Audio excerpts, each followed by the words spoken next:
Hi everyone, David here. Welcome back to the channel. Thanks for coming back for another video, or welcome if it's your first one. How are you doing? I'm doing okay. It's still quite hot and sweaty, so just waiting for autumn to come soon. It's on its way. We're almost there. So today I thought I'd do something a little bit different. It's a video I've been thinking about doing for a long time, but I've been a bit nervous to do it, to be honest. So I wanted to talk about what it's like to work in Japan. The reason I've been a bit cagey about that is because, firstly, I don't really want to share too much about my private life on the channel because, you know, I don't know who's watching, someone's going to come and murder me or something. But also, I don't know, if I say something incriminating or something, I don't know if I'll lose my job or something. But if any HR people are watching, don't worry, please don't worry. I'm not really going to get into particulars. Okay, let me just lay it out. What am I not going to do in this video? Then I'll say what I am going to do. So I'm not going to talk specifically about companies that I worked for or work for now. So yeah, rest assured, HR people, I'm not going to drag anyone through the mud. Not that I really want to anyway, so I've had a generally good experience here. I'm not going to recommend which one you should go to because I think it's a very personal decision and depends what your goal is coming to Japan, or I don't know what you want to get out of it, or what kind of experience you want to have. Yeah, so I'm not going to talk too much about recommendations like that. I just want to talk about what my experience was and what advice I could give you for if you want to come to Japan and start working here. So that's the main thrust of this video, so I hope that makes sense. If you like this video, please like it, please leave a comment. If you have any questions as well, or any cease and desist orders, then please let me know in the comments. Share this channel. If you know anybody who's interested in working in Japan, please share this video, it might help them. And subscribe, please subscribe to the channel. I'm a great person, so please help me. Okay, well, I thought I was going to freestyle this, so I'm a bit worried now if I'm going to say something stupid. Well, firstly, I come from the UK, so we've got the benefit of being a native English speaker, as many other countries do, obviously. And that's in demand in Japan because their high school, or it's getting into junior high school, elementary school education in English is, it's got a bit of a patchy record, let's say. There's a lot of focus on grammar and reading, but not so much on speaking. I don't know how that started, but I think the government is trying to make some moves into getting native speakers to teach more. So they've got things like the JET program, which is a government-sponsored program to get foreign teachers into public schools. So I think that's still going. I kept hearing that they were going to stop it, but I'm not sure. This is well researched, isn't it? But this is not really the world I'm working in, so apologies for that. But yeah, the JET program, I did actually apply for that when I first decided to come to Japan and didn't even get an interview, so never mind, your loss, JET program. But one thing I did know about the JET program is that you will be placed in a school, like a public school, probably a high school or junior high school. It tends not to be in a big city. It's more of the more rural areas or less urban areas, let's say, that tend to need the teachers more, because I mean there are a lot of foreigners in the big cities already. So yeah, beware about that. I've heard that if you, I don't know if it's true or not, it's just hearsay. I've heard that if you apply, you can choose like 3 prefectures, or at least when I tried it, you can choose 3 prefectures you want to be placed in, like your three options. But if you choose like big city ones, you might not get an interview, or you might not get the application advanced at all. So that's the JET program. Yeah, you can do that. That's through the government. The other route is to go through one of the private companies. They're called Eikaiwa in Japan, which means English Conversation School. Well, Eikaiwa is English Conversation, but yeah, that's what it means. So these are private companies. They're not schools that are set up to provide language instruction, English language instruction, often from native speakers, but not always, to people in Japan. So that's the route I took a long time ago, back in the ages. The one I started with, they actually recruited from my home country. So they recruited. I had to go to London and take an interview, and if I passed, I entered a pool of hired teachers. So if there's a vacancy in some city, then you could be placed there. Excuse me. There was some flexibility there as well. So I could say, for example, I wanted to be placed in a big city rather than a countryside area, or you can just say whatever's okay. So that was very convenient for me. I could choose a big city because, I mean, moving from the UK to Japan is a bit of a shock, like a difference of culture shock, let's say.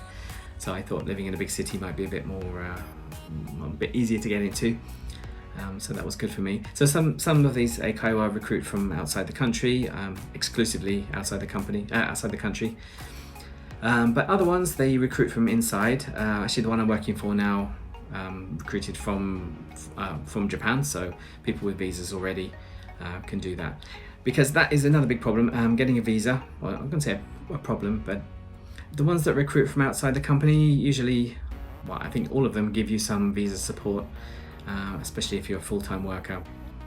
So they can sponsor your application for a work visa. So you need to get a work visa before you do anything. Getting a sponsor is really important to do that. So I was really appreciative that my old company could help me get that, get all the paperwork done quite smoothly. You can change your job while you're in Japan, but you do have to notify the immigration department.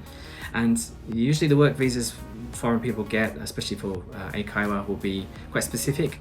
So mine are, my visa is just for kind of instruction, like a specialist instruction, something like that. There's a very long title for it. That does not include working in actual schools, so you need a special extra license for that, so be warned about that too. There we go. So that was the recruitment for me. Generally, I think most people do full-time contracts, but I mean, it depends on the company. You can have more flexible contracts.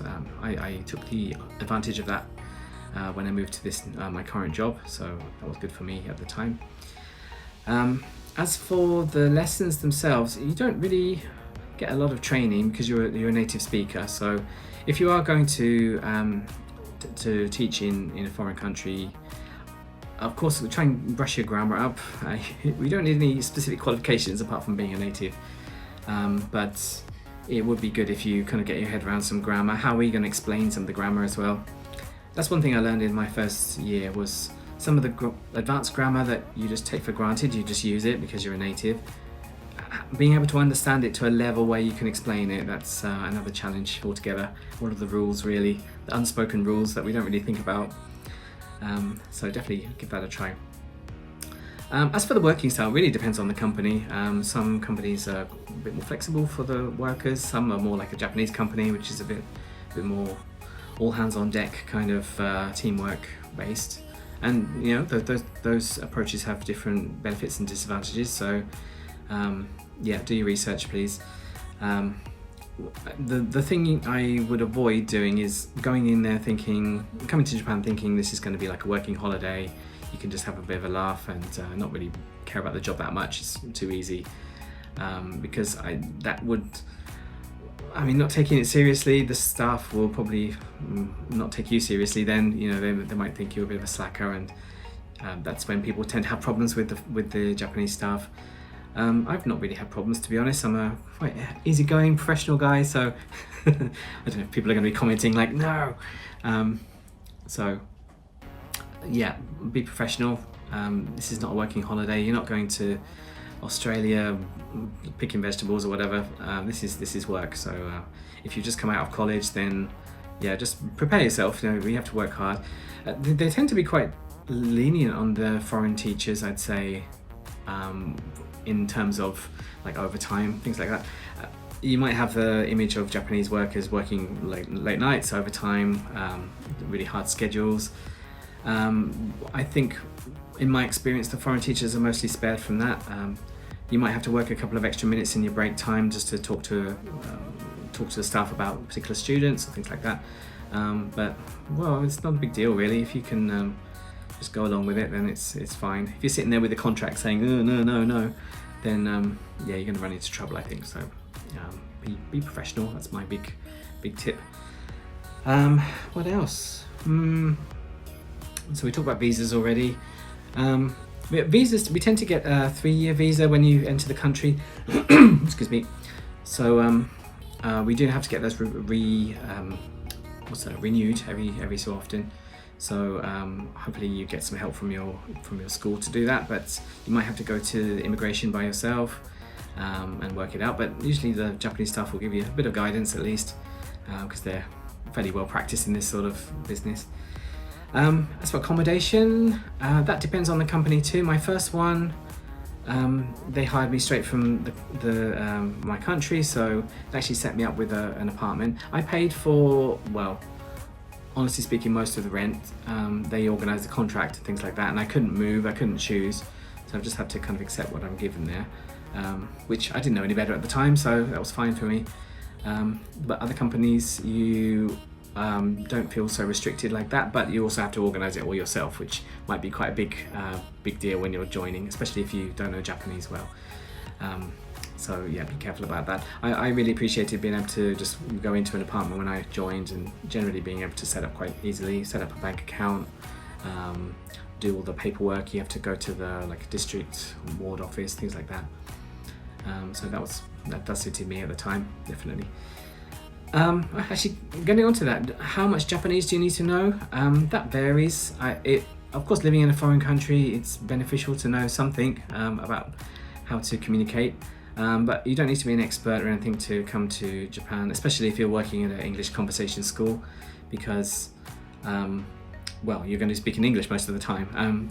Usually the conversation schools are quite immersive, so you don't really talk Japanese to the students at all.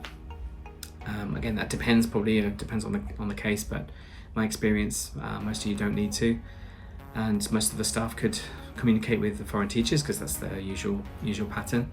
So don't feel like you've got to learn a lot of Japanese before you come, but do learn a bit. I mean, when I joined, when I came to Japan for the first time as living here, I had the JLPT N5 level, which is the lowest level, and well, I could just about muddle along. Of course, I've been learning since then. I'm hopefully getting better at that now. But I do recommend learning a little bit, and even just thank you and just understanding a little bit about Japanese culture would be helpful too. I mean, there's lots of podcasts you can check out, or YouTube, things like that. So yeah, there's information out there, definitely. What else? What else can I say? Yeah, I think that's probably most of the things. I guess one danger of doing the English conversation school thing, if you don't have any particular ambition to move up to management or change to a new type of job, it does kind of box you in a bit. So if you enjoy teaching, that's great. You can just keep going. Just try not to burn out a bit. I did feel like that in some parts of my time here. So you do work hard, but you feel like you're doing some good. I mean, sometimes I'm teaching in high schools and universities now, just as part of my other job.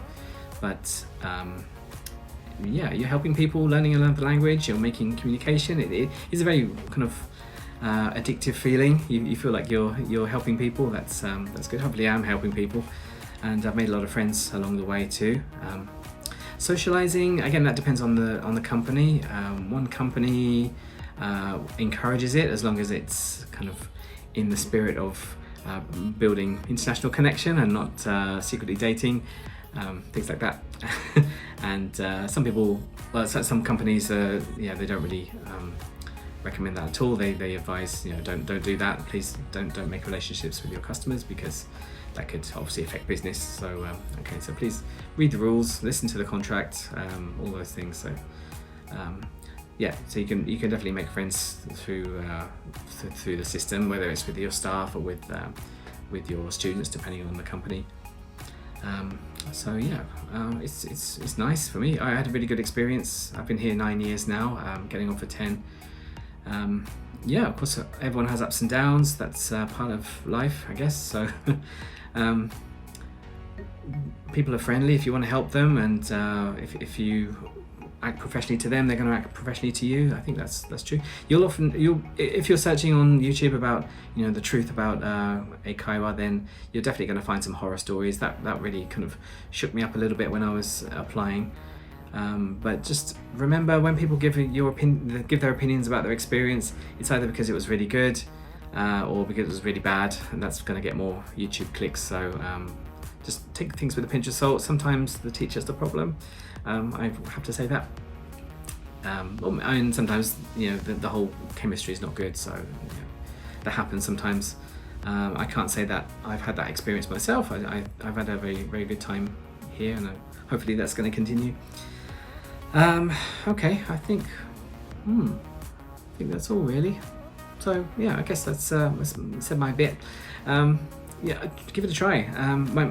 The reason I started this in the first place is that one of my friends was working for a different conversation school, and he said, you know, give it a try. Yeah, I wanted to visit Japan, I wanted to try teaching, so this was a way of doing both of those together. I thought I'd try it out for a year, and I'm still here, so could happen to you. A lot of people, I mean, some people just come for a year or two and then they go back. There tend to be the people who think of it like a working holiday, I guess. That's not a blanket statement. I think there's plenty of people who just wanted that experience and move on to something else, or just didn't really fit with the Japanese way of life. That's perfectly fine. That's a valid experience too. So yeah, there we go. Give it a try if you want. If you have any questions, of course, leave a comment in here. Like this video, share it, subscribe to the channel. If you have any questions, let me know. I'd really like to hear from you, what your experience is, what are your questions. Then if I can help, then that would be great. So okay, I hope I haven't lost my job now. So take care. See you later. Take care, and see you in the next video. So take care, quiet. Yeah, I can't talk today. See you later. Bye.